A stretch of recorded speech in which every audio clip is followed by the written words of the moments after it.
So hi guys, welcome to the first End Summer AFP. This is the second of our online series of events. So today, what we have is a panel of experts on the Academic Foundation Programme for you guys to ask your questions to, basically.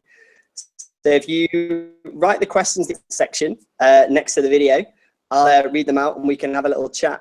I'll introduce the people that we have here. So first of all, we have Dr. Alison McLean, an AFP from Liverpool.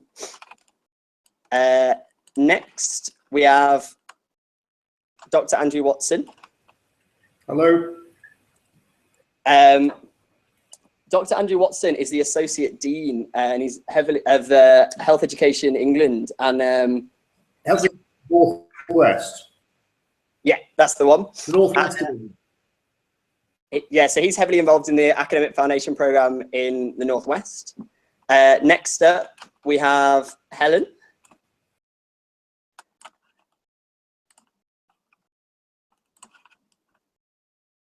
So Helen is, she's a further academic trainee. She's doing a PhD at the moment. And then next up, we have Dr. Drake. So Dr. Drake, hang on, I'll just make you. So Dr. Drake, she is directors for Scotland. So what we'll do is we'll get started having a little chat, and then we'll work from there. So I'll start the questions rolling, so if you guys get typing in your questions. So to start off, one of the questions I was thinking of is, do you guys think being an academic trainee kind of makes you more competitive as a medic in future? I'll get you up, Andy. I would call it the Enhanced Foundation Programme. So most trainees get their foundation competencies easily within the 2 years. And for those trainees who do that, the Enhanced or the Academic Foundation Programme gives you an opportunity to get extra competencies in research, in education or leadership, and it does make you more competitive because you've got something to sell yourself with. That's it. Yeah, I think that's an excellent point. Anyone else got anything to add to that one? No? Okay, so we've had our first question come up. So someone's asked, for the interviews, what are the clinical scenarios like? So Alison, do you want to have this one? So I'm an F2, so when I applied it was just to Merseyside, and now it's changed to Northwest. It might be slightly different, but the clinical scenarios that I had were with DKA. Obviously I didn't know that at the beginning, but they present it as, this is your patient has these symptoms, these are your investigations, what would you like to do? And then they lead towards the endpoint and then what's the diagnosis or what you think the diagnosis is. And then I had another scenario which was a patient with pneumocystis carinii, pneumonia. I didn't get that. So it doesn't matter if you don't get the diagnosis.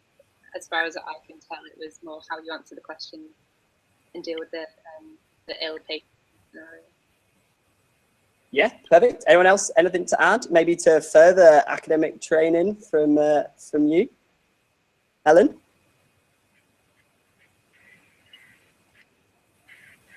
A logical approach to answers is always a good way, even if you don't know the diagnosis, so long as you have a logical differential and clear ideas of what you want to do. Yeah, that sounds like a good idea. What about you guys as program directors? So Mandy, I'll put you in.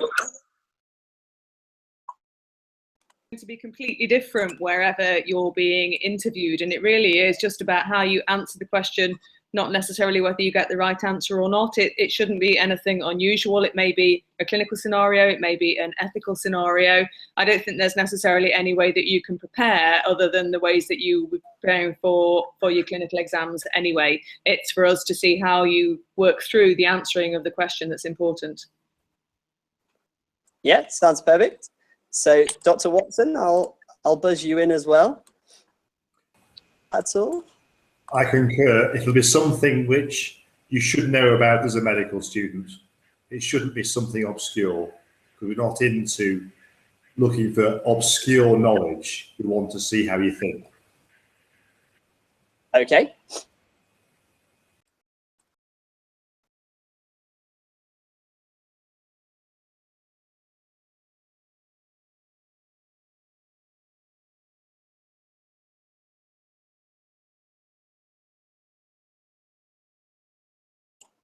Another question we've got is, how does the academic foundation affect your pay? Anyone want to take that? Alison? So the academic rotation that you do for the 4 months, well, that's the experience of it, it's unbanded. So you get the basic wage. But that doesn't necessarily mean that you can't work on top of that. So, for example, I'm doing mine at the moment, and I'm doing locum shifts every now and again. Probably less than I would be doing if I was on a banded wage with an on-call rota, and I get paid around the same and do less hours. So there's ways around being unbanded. It's fine. How do you feel about how does academic affect your pay? Yeah, I think probably what Alison said would be true for Northern Ireland, although I'm not 100% sure of how that is at the moment with the AFP. Certainly I'm doing a PhD and I get a basic salary, and then the opportunity to potentially do locum shifts, but yeah, you do have that to take into consideration. Yeah. Mandy or Andrew, do you have anything to add? Hang on, I'll just put you in then, Andrew. Okay.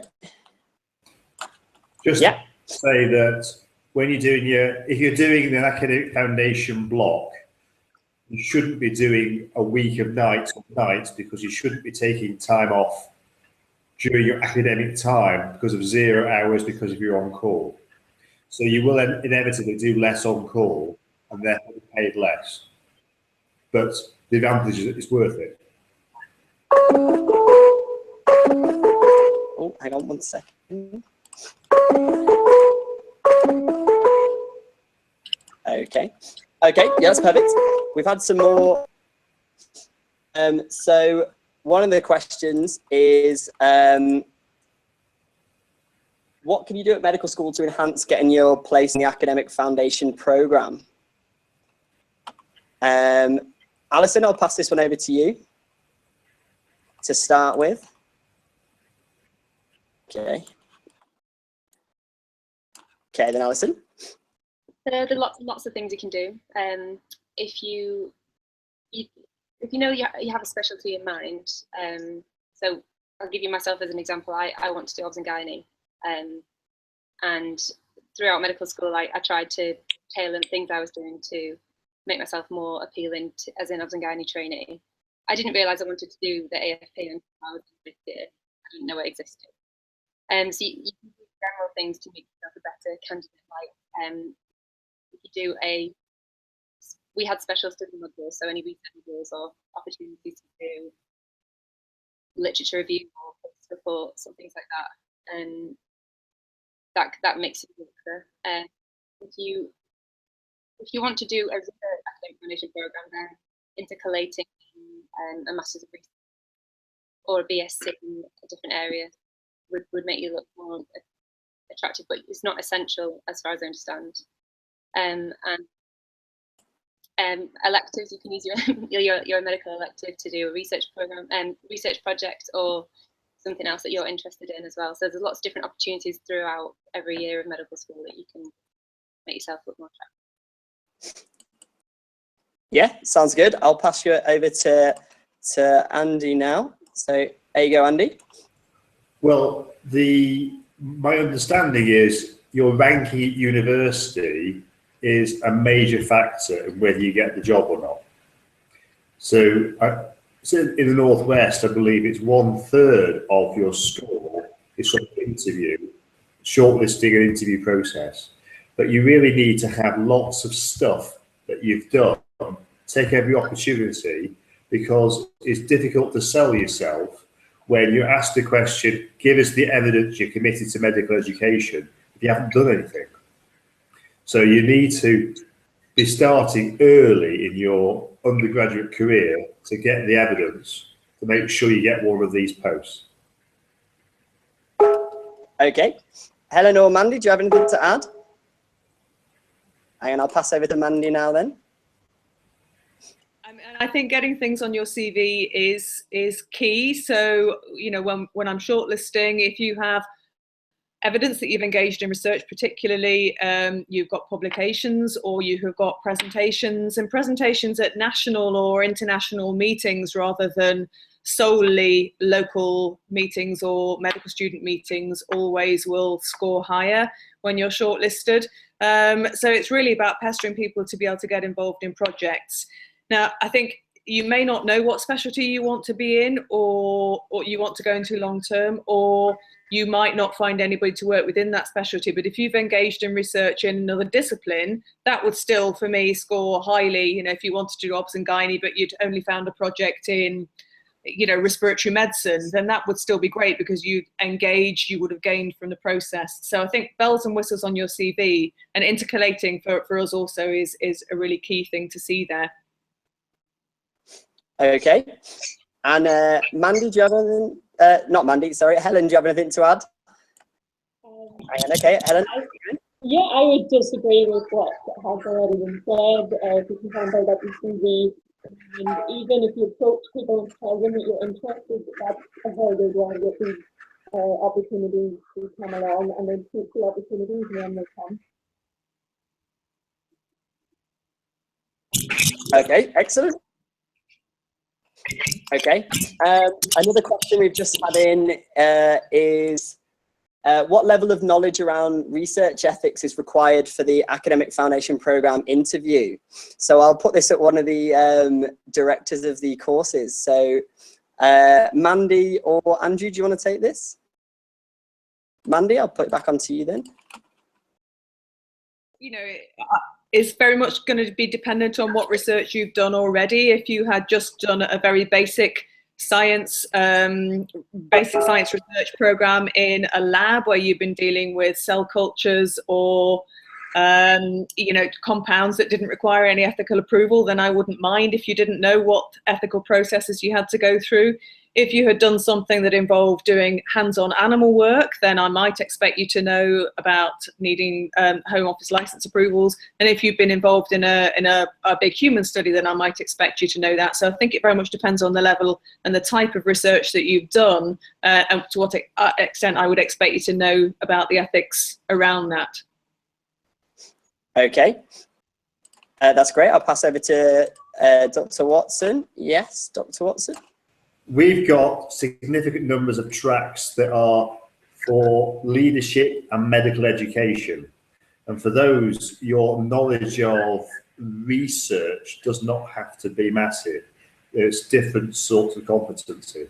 And then we expect people to have knowledge of the usual things like needing to have ethics approval, needing statistical support, needing numbers in your study.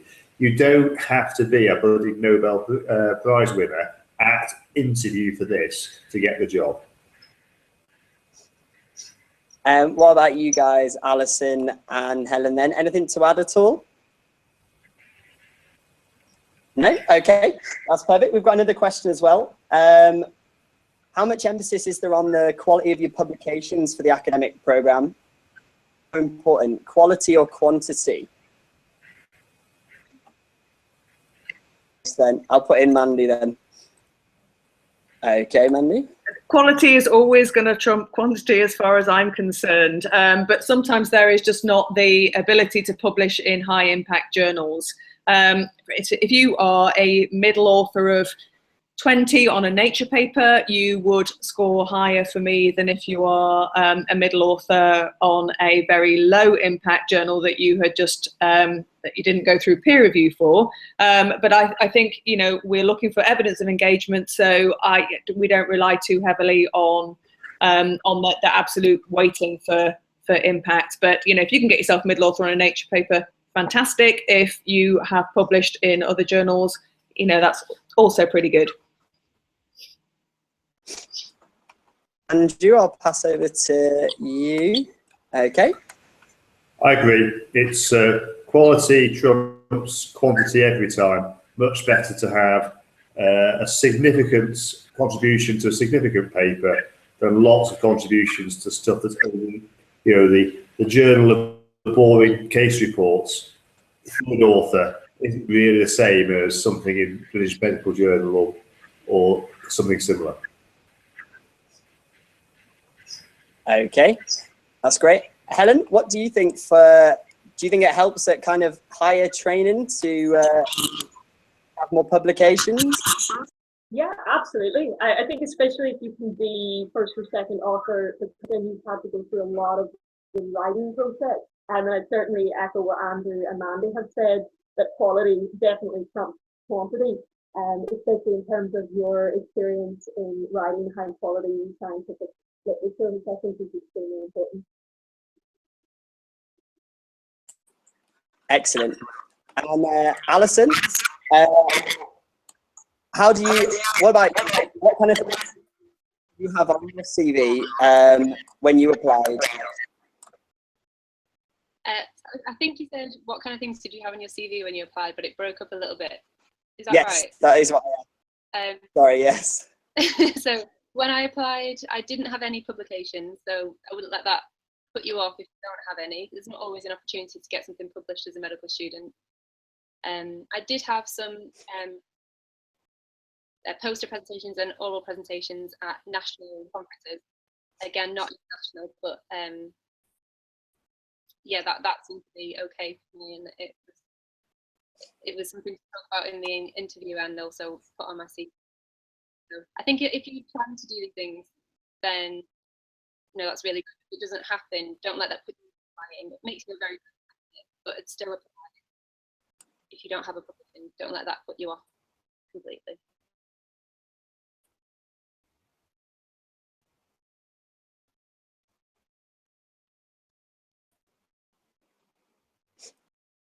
Okay, so I think we have some more questions here. So we have another question that's, I have tried some practice answers, but could we have some examples of questions you're likely to be asked in interviews or that you have been asked? Right, so Alison, I'll pass this one straight back to you. Can you repeat it again? I'm really sorry, I couldn't hear anything you said. Yeah, of course. Basically, the question was just kind of just example questions you got asked in your interview. Okay. In my interview, so my interview was 2 stations. Well, it was 2 separate stations.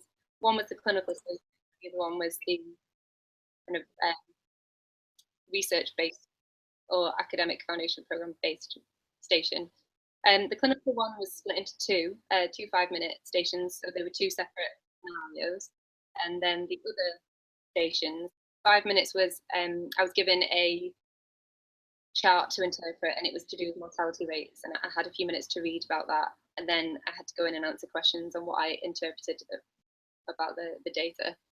And the other station, I think they asked me questions about examples of when I've worked in a team, so it was more like CV based questions. It all went very quickly.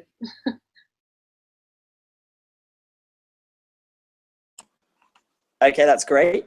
I'll pass over to Dr. Watson now. So if you can give a kind of, from the Northwest point of view, what kind of things do you get in the Northwest? Well, we've set the questions for this year, so I can't tell you. But last year, that must be in the public domain, we had a question that was clinical, sort out a theoretical scenario. Here's some more information. Here's some more information. You know, so if someone forgot to do a test, you couldn't get it back afterwards, you'll just give you the result, you'd lose a mark. And then data analysis. And then we also had a question that was about the evidence of your CV that proves that you are an academic. Now, so it's more an open question. Now, I can't say what we're doing this year, but that's what we did last year. Nothing to be too fearful for. You don't have to revise for it. You just turn up with knowledge. Okay, I'll pass over to Mandy now. If you want to tell everyone what it's kind of like in Scotland.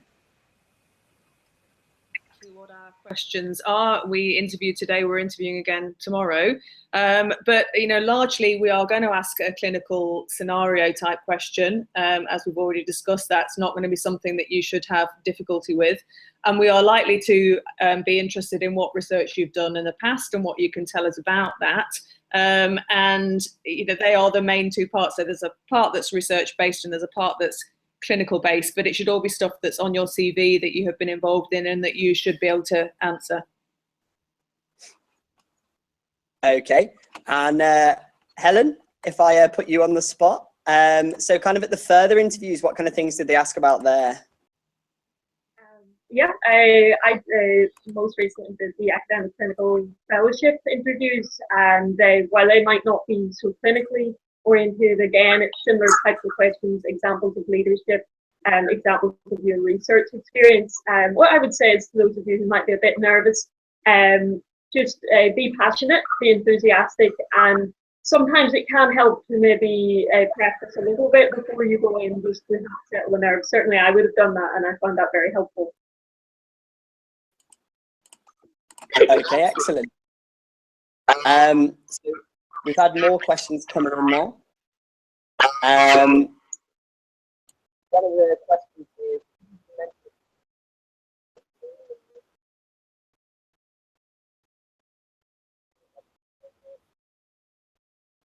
Dr. Watson, so would you bring the CVs to the interview? If they ask you to, yes. If they don't ask you to, no. So for Northwest, do you have to bring your CV? I can't remember. If you get invited, they'll tell you. Okay, and Mandy, what about for Scotland? Do you have to bring one with you? We don't look at anything in the interview itself, so we don't go through your portfolio or anything, but there is a station before you come into the interview where you do show documentation. But I'm sure it's all really clear in the invite because people turn up with their pieces of paper and show their stuff. So it should all be provided, the information. Okay. Another question we've just been put in was, would you frown on taking a year out to prep for the academic foundation program in terms of kind of getting papers published, making yourself more competitive and building on your CV? I'll pass this one over to Dr. Watson. I would frown upon it. I think you need to get your foundation year, first year foundation year sorted out. It's part of your medical school responsibility. Get through to registration. So if you don't get an academic foundation program, it's not a disaster. There's plenty of great opportunities within the foundation program if you look for them. So you don't have to be in a teaching hospital. You don't have to be with an academic. If you've got the right attributes, talent will out. Okay, and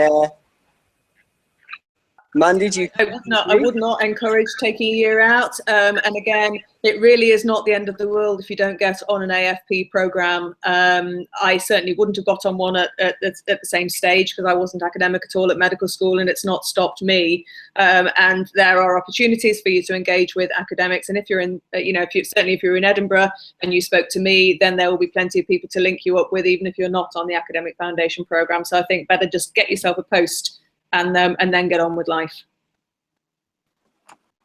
Okay. Helen, this seems like the perfect time for me to ask.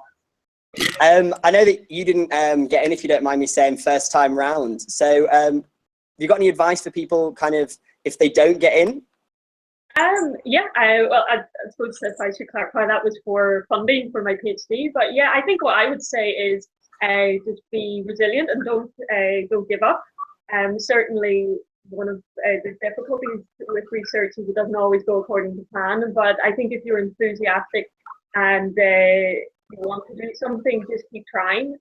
Certainly, I would echo what's been said before. It's not a disaster if you don't do an academic foundation program. There are a lot of opportunities to do academic medicine, even during your foundation, to get involved with research projects.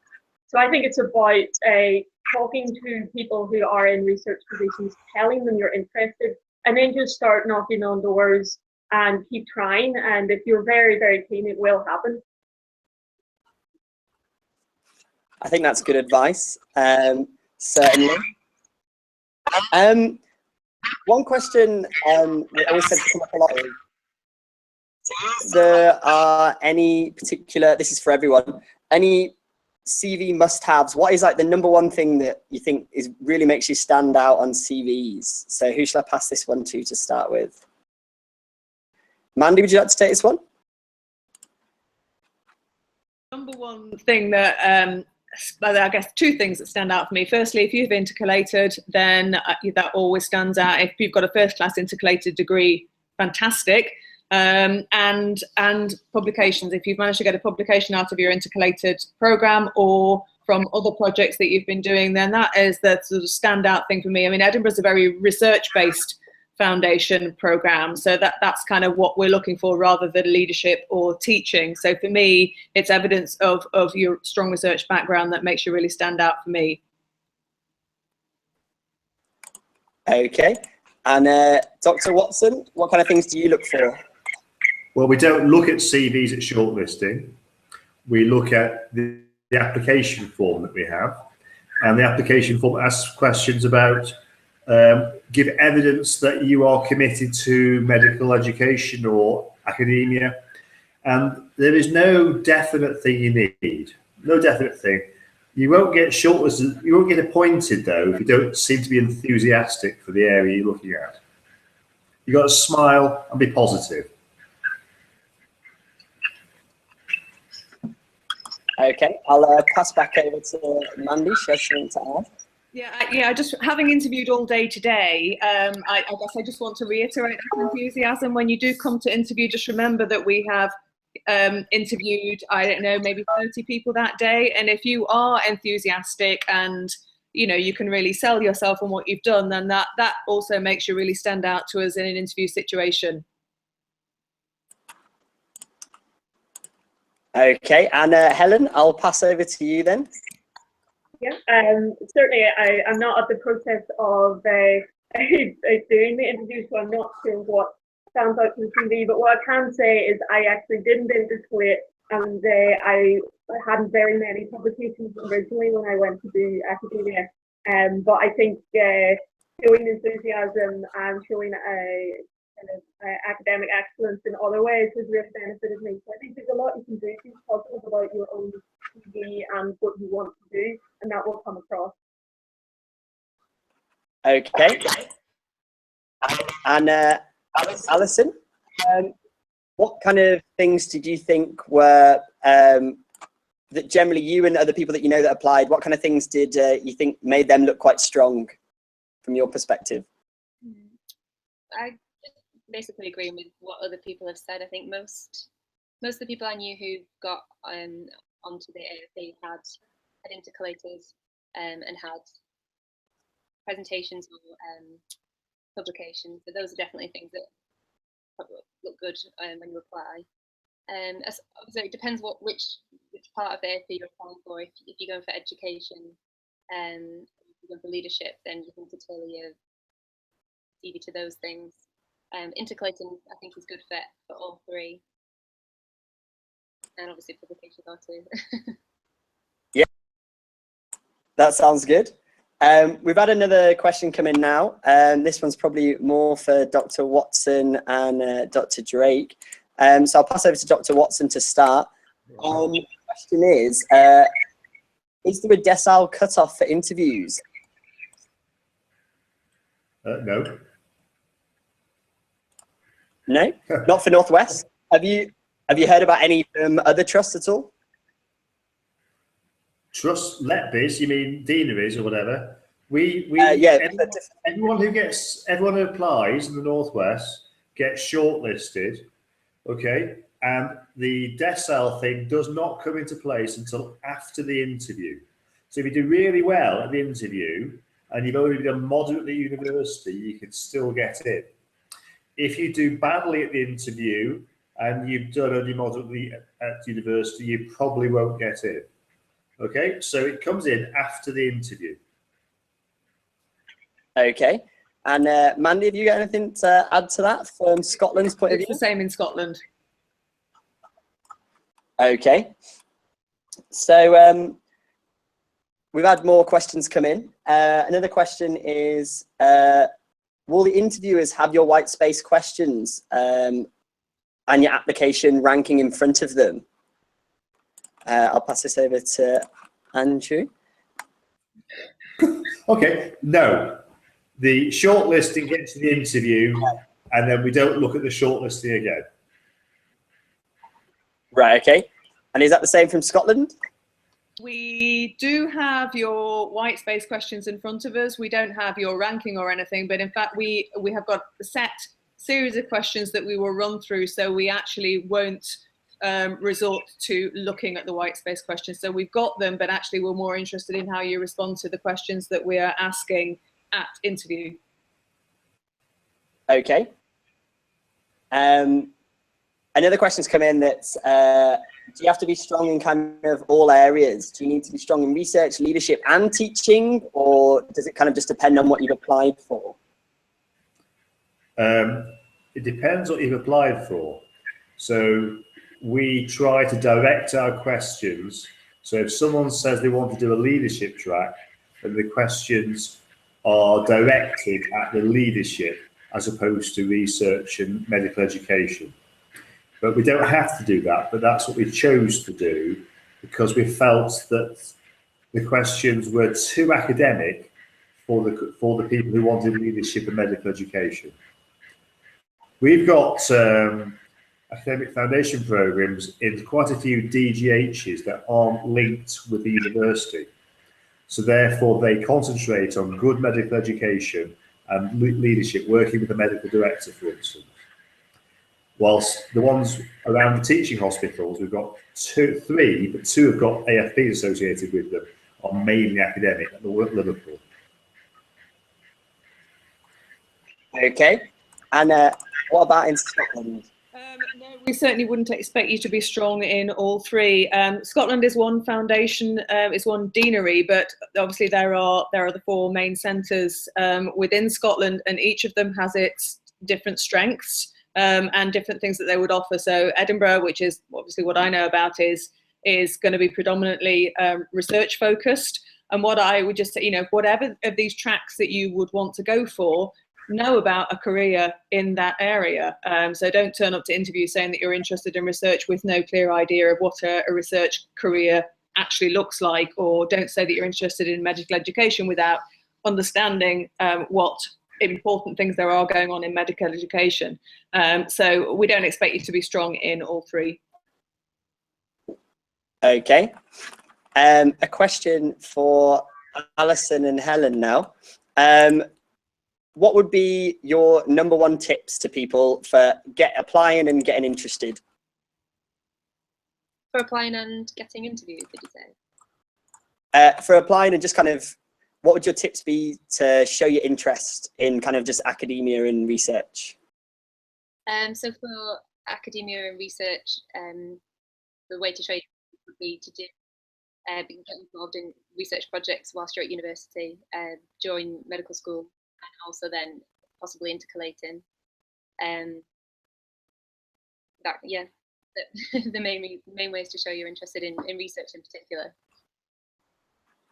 Yep. Okay. And Helen, what do you think? Yeah, I'd certainly agree with Alison. Wherever you can get involved in a research project, then do so. That's brilliant. Sometimes that can be difficult to do as a medical student, so don't be too hard on yourself. But if you're able to talk to people who are involved in research, hopefully they'll get you involved. I know at Queen's we offer summer studentships, which can be really beneficial. So I think just ask what opportunities are available and go for them. Excellent advice. So, more questions that we have are more kind of around supervisors. So, if you have a particular research interest, can you just get any supervisor, or are there set kind of supervisors that you must take? I'll pass this one over to Dr. Watson first. Okay. The AFP trainees end up in hospitals, and the way we work it in the Northwest, there's actually 10 different hospitals that you go to. And in each hospital, there is a doctor who is the lead for that program, and there's a choice of possible slots they can do. 4 months of the episode, 4 months doing eye research, whatever. And the job of the AFP lead is to coordinate the choices of the trainee with the available opportunities. And usually, so if you've got somebody who wants to do pathology, there's no point asking them to do a psychiatry research. It's not going to be useful to them, they'll be fed up. So you've got to find something which interests them and sparks them off. Okay. Dr. Drake, I know you had something to add. In Scotland, well, certainly in Edinburgh, we don't have a dedicated research block, although we may develop this in the future. But what I do is when people are first appointed is that I work with them to find out what discipline they are interested in, to try and fit them together with a mentor in the subject they're interested in who has got an academic program of work, and then hope that the AFY will be able to develop a program of research with that person. So it's important to know when you're applying to somewhere what the research strengths are in that area, because there's no point going to a place because you want to do a discipline that actually doesn't have a strong research program in that area. So Edinburgh is very strong for many subjects, but there are some subjects at which we are maybe less strong, and you may want to go somewhere else. But I will do my very best to link you up with people in the discipline that you're interested in. So it's not limited in terms of what we've got available, apart from what our research strengths are. So you need to look at Edinburgh and see what we do before you decide to come here. Okay. And what's your experience been, Alison? So when I started my first week of F1, we had an introduction to the AFP at my hospital, and we each then discussed what our area of interest was, and then we were able to. I think I had a supervisor in mind from my intercalation that I wanted to do my project with, and I'd already previously spoken to her, and she was happy with that. So it was quite easy for me to say, "Is it okay if I work with this supervisor?" And then that was then put in place. But other people didn't have a person in mind because they may have just moved to the area and hadn't studied there before. And for those people, it was a straightforward process of the area they were interested in, and then the supervisors that were available and linking them up. So it seemed quite flexible. Okay. We've just had a question come in that says, is it true that for ACF interviews, only research done during the AFP is considered? And I've got Dr. Watson furiously shaking his head here. Not at all. No, I think it's not at all. The ACF interviews are to do with your potential as an academic. You don't have to prove that you have a not in-depth knowledge of that specialty when you apply for it. It certainly helps, but you do not need it. and you certainly don't need to prove that your research in the AFP is relevant. Otherwise, we're making medical students say go into surgery and then discover they can't tie knots. You've got to find things that interest them, and you won't know what specialty is right for you until you've tried it out. We don't want to commit you too early. Okay, Helen, you're probably quite familiar with this area. So yeah, I absolutely would agree with everything that Andy has said. Any research is relevant to an academic clinical foundation interview. I suppose I should say, actually, I didn't do an AFP, which may come as a surprise since I'm at this discussion. And while it is a benefit for applying to ACF, it does not mean you can't get in and earn proof of that. So you can do all the research, and I think it's about doing projects and then showing how those projects are going to take you forward. So any research can be of relevance, and any teaching and leadership experience, if that's what you're going for, doesn't have to be through an AFP, although I think it's a brilliant program that gives you that opportunity in a very structured way.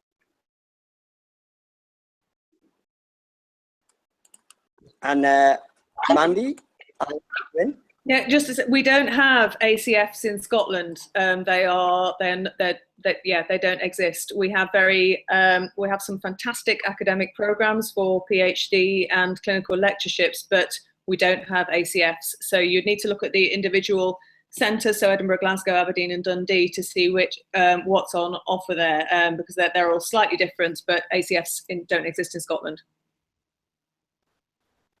Okay, and a follow-up question to something you'd said earlier, actually, Mandy, is how can students find out what trust would be strong for certain research areas? So, if you were thinking of that you wanted to move to Edinburgh because it's an absolutely stunning city and Scotland's fantastic, I mean, why wouldn't you want to move here, to be honest? It is wonderful. Then contact me and ask me what the strengths are. But all the universities have websites. Their research should be very strongly documented on there. You can have a look at what their outputs are in the different areas. Say you're interested in cardiology, you'd find that very easily in Edinburgh.